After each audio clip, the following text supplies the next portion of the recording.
So everything that I show you today is going to be from my PhD study area, which was the late Cretaceous North American continent.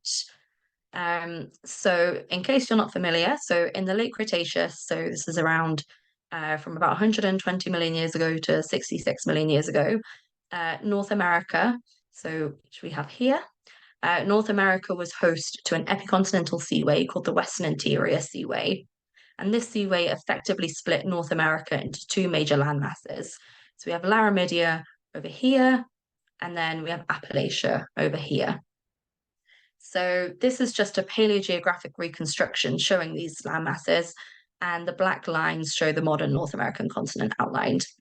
Now, late Cretaceous North America is an ideal place to explore kind of how we might quantitatively reconstruct fluvial landscapes. And the reason is because we have really good constraints on land sea distributions because we have a really rich fossil record in here. We also have good knowledge of the position and extent of mountain ranges. So at the time, we had the severe orogeny and the severe mountains. Over here, we have the Appalachian Mountains. And also because a million people have worked on this region. So there's plenty of literature to go on. Everything is super well documented. Now, very specifically, I worked in this area here. So if I just take this as a cross section, this is approximately where Utah sits. And if we just take that red line, if I now show you kind of a cross section of the depositional stratigraphy in this area. So you could imagine here, these are the kind of severe mountains where we have active thrusting. And then in close proximity to the mountains, we have deposition of this coarse conglomeratic material. These are mostly alluvial fan deposits. And as you pass east into the seaway, you get to the more downstream kind of fluvial deposits. And then you get all the way out into the seaway where you have like lots of shales and things like that deposited. Now, within this kind of cross section, I looked at some of these slices in the field. So I was in the field, I was tracing systems upstream to downstream. So I started in kind of the up-dip alluvial fan deposits, and I followed these downstream into the fluvial realm. And if I hit the shoreline, I was like, nope, done, time to go home. So these were some of the ones I looked at. You don't need to know too much about these systems. The main thing to know is that, well, this is the paleogeography of North America at the time. If we just zoomed in to Utah, you can imagine this is the state outline. This is just a schematic paleogeography of what Utah looked like in the late Cretaceous. So you can imagine that this slice here might have been a river, the slice of a river along there or something like that. Okay. So methods. So this is just a quick overview of the methods, and then I'll get into them. So my first question was, well, how do we reconstruct catchment characteristics? So again, we have understanding of how catchment characteristics influence system behavior. For instance, we know that larger catchments are better at buffering the effects of an intense rainstorm than a smaller catchment. So we want to get at these catchment characteristics in the past because they'll give us context for how a system might respond. The thing that we don't know the distributions of catchments, the sizes, the configurations of catchments.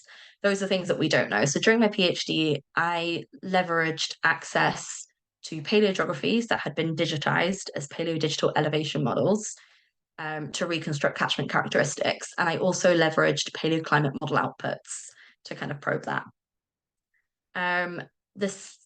The next two questions, well, how do we reconstruct rhythm morphologies and how do we reconstruct flow conditions?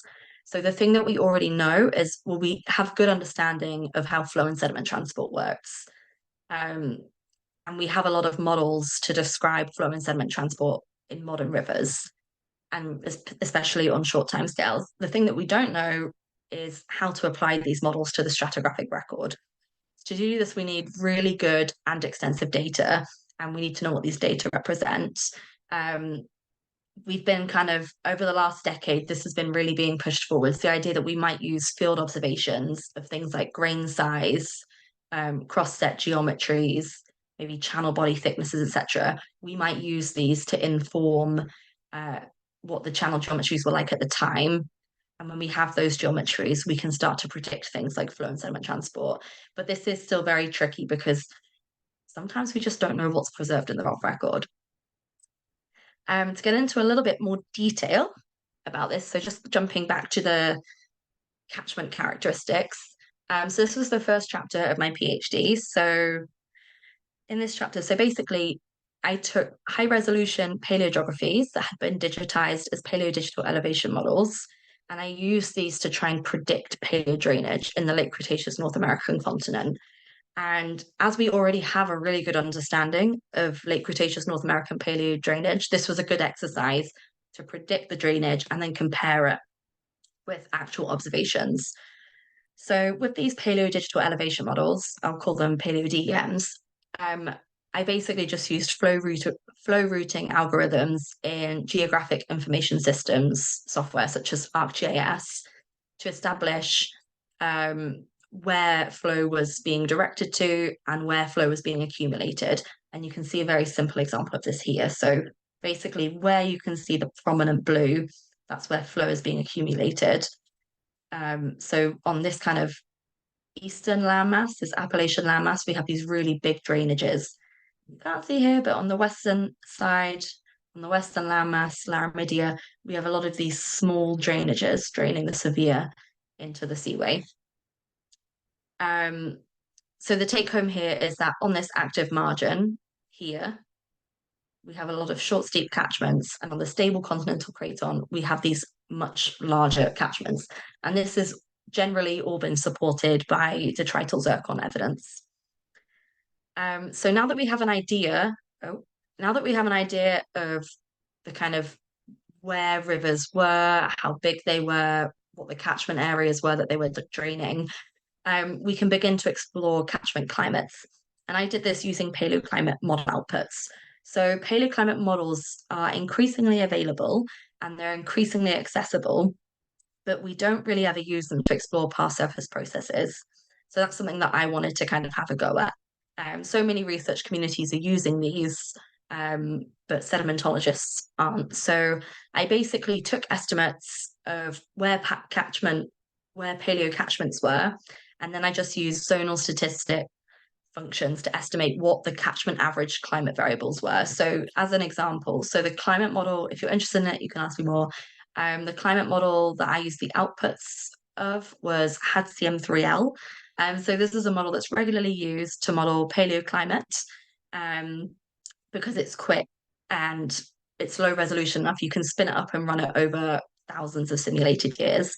So here are just two examples of model outputs. So this is mean annual temperature, and this is mean annual precipitation. So if I were to overlay my estimates of where paleo catchments were, I could get at the kind of average climate variables. So once I have those, well, first things first, I can estimate what the water discharges were in catchments. So here, if QW is the mean water discharge, then for each catchment, I just need to multiply my estimate of the catchment average precipitation with the catchment area and some kind of assumption of the runoff rainfall ratio to get at the water discharge. If I then wanted to go ahead and estimate what the sediment supply was, I could use a very simple sediment flux model. So this is BQArt.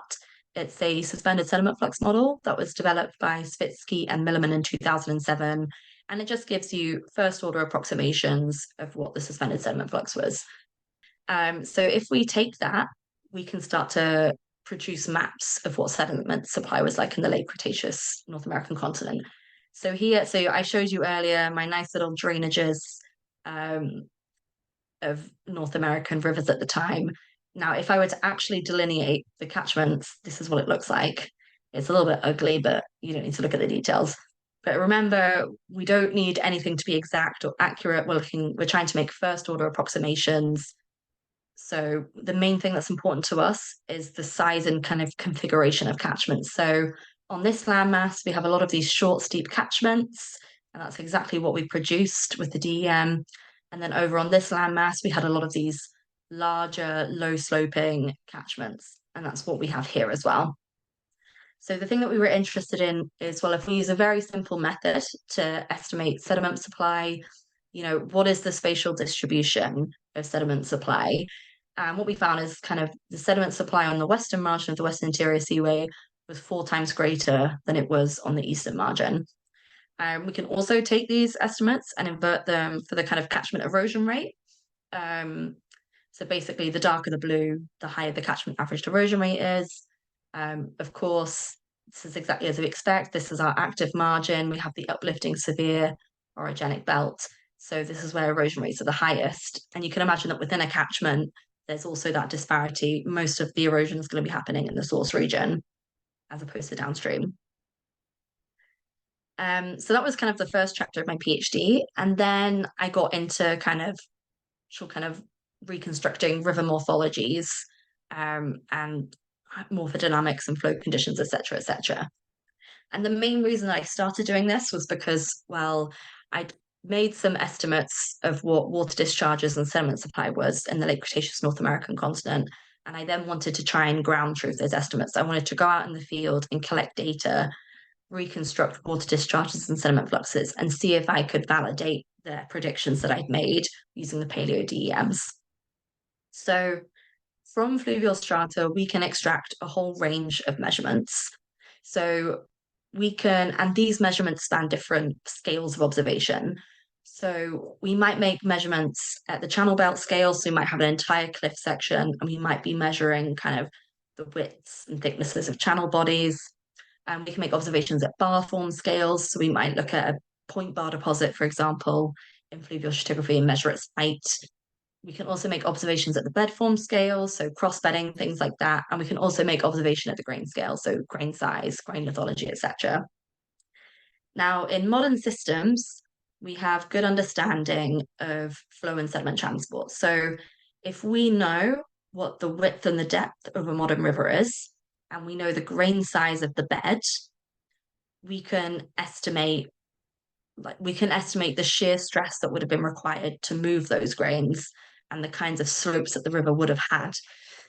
And then once we've done this, we can start to back out things like what the flow velocities were. So, if you have larger grains, you need larger flow velocities or steeper slopes to move those grains.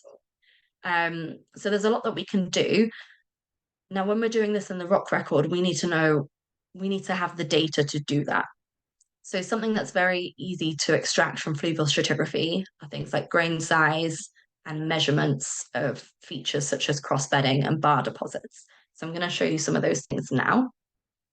So, okay, yeah, I'll start with kind of getting at flow depths. So here's just a nice little GIF of a meandering river. And you should be able to see that on the inside bend of the meandering river, we have this point bar deposit.